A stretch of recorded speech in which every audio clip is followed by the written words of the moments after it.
thought it'd be a good time to look back at the trade deadline and see how those trades ended up going. Some of them went really well, some of them went terribly. Let's get it started off with the Arizona Diamondbacks, who made a pretty good trade in grabbing AJ Puk and Josh Bell. Josh Bell was able to take over first base for Christian Walker due to injury, and in his 41 games posted a 121 OPS, an OPS right around 800 with 5 homers, 22 RBIs, a 360 on base. That's all you could ask for. And as for AJ Puk, he became one of the best left-handed relievers in baseball, 27.1 innings this year as a Diamondback, a 1.32 ERA, a whip at .732, a FIP at 1.63. He was striking out 41% of the batters he was facing, walking less than 5%, and they have control until 2027. So I would say the AJ Puk trade was a W for the Diamondbacks. I know they gave up a good player in Davison De Los Santos in the minors, but AJ Puk was really good, and they have control. The Mariners made a bunch of trades, but the big one, of course, was Randy Arozarena going from the Rays to the Mariners. I mean, listen, Randy was kind of good in the 54 games. The average was low, but he had an on-base up to 356. He had 19 extra base hits, 5 of those being homers, 14 being doubles, and his OPS plus was at 118, which was 14 points higher than it was with Tampa Bay. That's kind of all you could ask for. Considering the Mariners have control over Randy Arozarena through 2027 and the fact that he hit a lot better in Seattle, even though they didn't make the playoffs, I am going to have to say this trade I think was pretty good. And honestly, even the trade they made for Justin Turner ended up being pretty good. 5 homers, 7 doubles, 24 RBIs, a 264 average, 363 on base, 766 slugging for an OPS plus at 128. So I'd say that one was a success too. The rest of the Mariners offense just wasn't very good this year. The Orioles made a ton of trades, of course. A few of them worked, a couple of them didn't. Zach Eflin, I think, was by far one of the best moves they made. Eflin is a really good pitcher, and he showed it in Baltimore. 55 and a third innings, 2.6 ERA, a whip at 1.12. A FIP at 3.94 tells you maybe he pitched a little bit better than he technically should have based on just fielder independent stats. 21% K rate was higher than he had in Tampa this year. He was walking 5%, which is actually a little bit higher as well. But they have control for him next year. He's a really good insurance policy if they don't bring Burns back. And Sir Anthony Dominguez, while he wasn't amazing, was solid enough. Sir Anthony was fine. I mean, like a 4 ERA in 22 innings. He had 10 saves, so he made some big outs for them. But the stuff did not look good in Baltimore. A little bit scary. He is a free agent, though. But of course, Eloy Jimenez was a complete failure. I mean, Eloy got sent down at one point. He had a 586 OPS. He was terrible. He hit 1 home run in 33 games. And so was Gregory Soto. That trade really did not work out. 5.09 ERA in 17 innings. A whip at 1.528 is crazy. Oh yeah, and the Trevor Rogers trade, I think we can say that one has been an absolute failure thus far. 4 appearances, 7 ERA in 19 innings, sent down to the minors. Not good. Do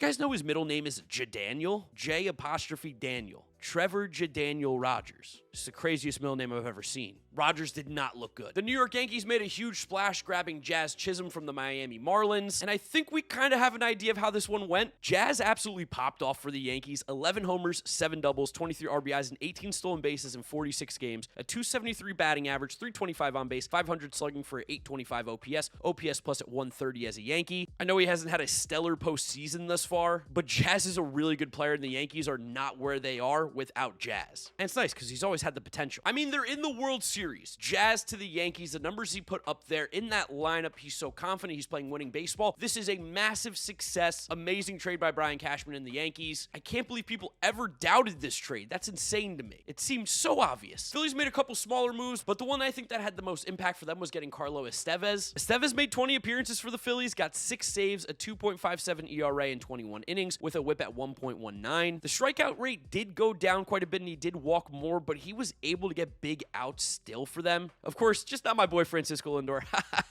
I think it's safe to say Carlos Estevez is a legit closer in Major League Baseball. And while he did give up the big home run to Francisco Lindor in the NLDS, the Phillies probably still needed him this year, and I think he was a net positive. Now to talk about my New York Mets. 2 big moves that we got to talk about, Jesse Winker and Paul Blackburn. Starting it off with Jesse Winker, I loved him. I love Jesse Winker. I want him back so badly. He didn't really have crazy power, like the slugging wasn't great. His OPS plus was at 95, but I feel like he had big hits, especially in the postseason. He had a big home run against the Orioles. He's a vibes guy, and we gave up absolutely nothing for him. And again, in the NLCS, he had an 1117 OPS. In the NLDS, a 1500. Wildcard, 1029. Stepped up when we needed him most. So yeah, for me, Jesse Winker was a huge success for the Mets.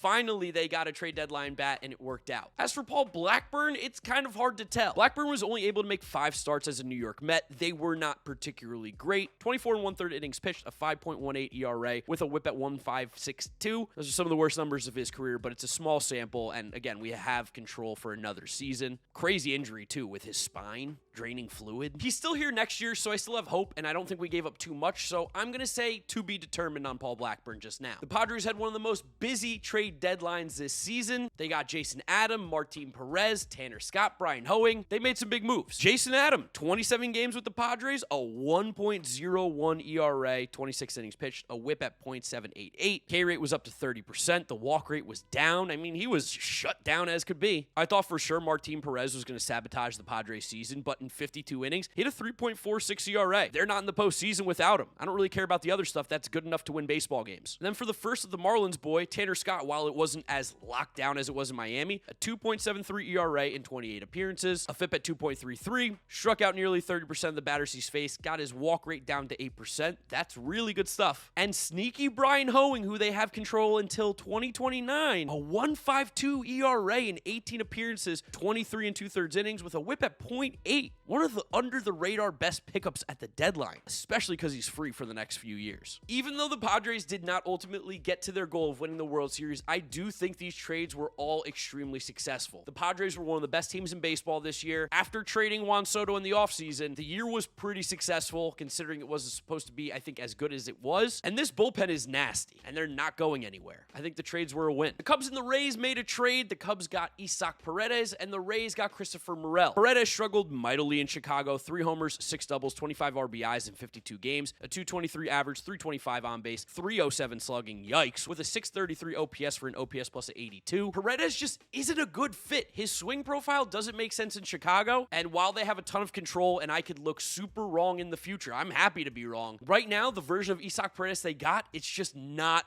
valuable. The only thing that saves them is that Christopher Morel was also not good for the Rays. 3 homers, 4 doubles, 2 triples, 9 RBIs in 49 games with a 191 average, 258 on base, 289 slugging, and a 547 OPS for an OPS plus of 57. Oh my God. He was pretty horrendous. So, I mean, the Rays probably lost on this one. Yeah, looking back at the Dodgers trade deadline, they had a massive W. Tommy Edman, Michael Kopech, Jack Flaherty. The list goes on and on. I mean, Edwin just torched the Mets in the NLCS. I still can't believe it. He was an above average hitter OPS-wise for the Dodgers in the 37 games he played. Of course, he hit for way more power, 6 homers, 5 doubles, and 20 RBIs in those 37 games. And again, he just went nuclear in the NLCS. It's worth it at the shortstop position for sure. Seems like leaving the awful White Sox reinvigorated Michael Kopech a little bit because in 24 appearances, he had a 1.13 ERA, a whip at .792. He was striking out 33% of the batters he's facing, walking around 11%. Those were career high and lows. He was out of control good with the Dodgers. Still is. They're in the World Series. While Flaherty wasn't as sharp as he was with the Tigers, a 3.58 ERA is very serviceable. He's probably losing a little bit of steam as the season's going on. He's thrown a lot of innings this year, but he's pitching in big games, and he's doing good enough. Edman was NLCS MVP. Jack Flaherty is going to be their Game 1 starter. Michael Kopech has been amazing out of the bullpen. How can this not be one of the most impactful and best trades of the 2024 deadline? The Dodgers with a masterclass in how to make your team a World Series contender through the deadline. Well, they were already a World Series contender.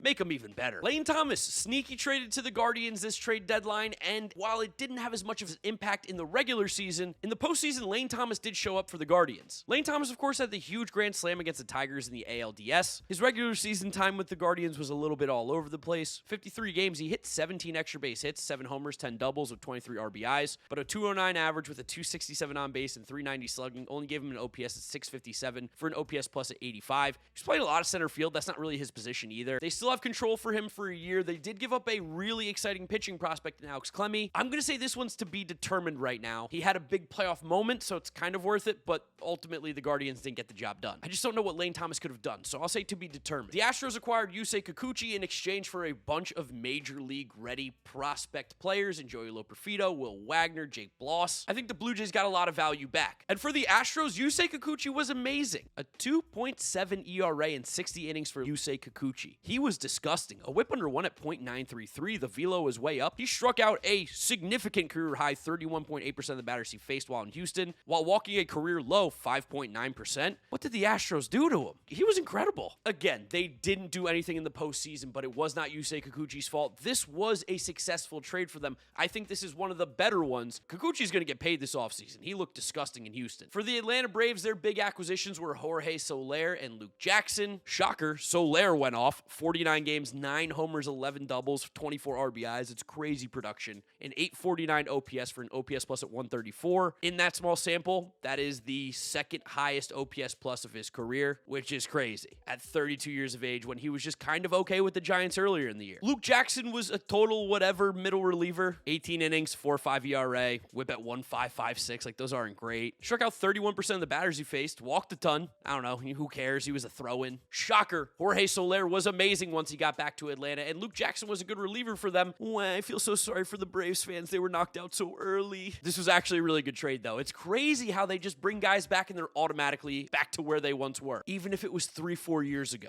That voodoo magic's crazy. Kansas City Royals acquired Lucas Erceg and Paul DeJong this trade deadline. Erceg is low-key one of the more slept-on relievers/closers in Major League Baseball right now. Lucas Erceg might be a bit of a dog. 25 innings, 11 saves for the Royals, 2.88 ERA, a whip under 1 at .84. He had a FIP at 1.17. That's crazy. But it makes sense. He was striking out 32% of the batters he faced, walked 3% of them, didn't give up a home run. He was incredible in Kansas City, and he's there until 2029. DeJong had, I think, less of an impact, but more at the start. He had some really valuable moments for the Royals. While DeJong did cool off, he still was about a league average hitter for the Royals in a lineup that wasn't necessarily the strongest. That made an impact for them in the 37 games he played, around a 700 OPS. I think this is a win. The Royals were a team that were competing for a playoff spot. These guys helped them get there. They made this roster better. And for a guy like Erceg, you have him for a few more years. That's a good trade. They also grabbed Hunter Harvey, but he only threw 5 innings. He got hurt. Didn't really matter. And last but not least, let's talk about the moves the Pirates made. They kind of, sort of tried-ish. They got IKF, which definitely added some Major League player talent to that roster. Yeah, IKF, man. 50 games, a 587 OPS. He weirdly had a bunch of extra base hits and stole some bases, but he just was really bad. He was 50 points worse in OPS plus with the Pirates than he was with the Blue Jays. And they also traded for Brian De La Cruz. Oh, BDLC. Brian De La Cruz, 44 games, a 514 OPS. OPS plus at 42. 42.